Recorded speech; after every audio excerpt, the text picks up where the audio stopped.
بسم اللہ الرحمن الرحیم، السلام علیکم ورحمۃ اللہ وبرکاتہ۔ ڈیئر ویورز، اگر آپ کے جسم پر چنبل ہے، دردر ہے، خارش کی وجہ سے جلد خراب ہو چکی ہے، الرجی کی وجہ سے جلد خراب ہو چکی ہے اور آپ دنیا بھر کے نسخے استعمال کر کے تنگ آ چکے ہیں مگر فرق نہیں پڑ رہا، مجھ چیز کا نسخہ نوٹ فرما لیجئے اور دنوں میں انشاءاللہ عزیز چنبل دردر کو ختم ہوتا ہوا دیکھیے۔ نسخہ یہ ہے: 700 گرام ارکے گلاب میں 1 تولہ ست پودینہ اچھی طرح مکس کر لیں اور اس کے ساتھ 2 دفعہ دن میں 2 دفعہ اپنی متاثرہ جلد پر اسے لگائیں، جلد کو صاف کریں روئی کے ساتھ۔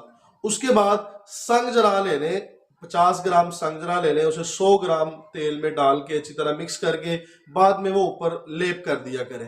انشاءاللہ عزیز کچھ ہی دنوں میں آپ کی جلد صاف ہو جائے گی، پرانی سے پرانی چنبل ختم ہو جائے گی۔ ڈیئر ویورز، میں آپ سے نسخہ شیئر کرنے لائک کمنٹ نہیں مانگوں گا، آپ نسخہ استعمال کریں اور آپ کا اگر مرض ختم ہوتا ہے پھر لائک شیئر کمنٹ بنتا ہے، اور کمنٹ اچھے طریقے سے دعا دیجئے۔ اپنی دعاؤں میں مجھ چیز کو یاد رکھیے گا، اپنا اور اپنے اہل و عیال کا خیال رکھیے گا۔ جزاکم اللہ خیر، والسلام۔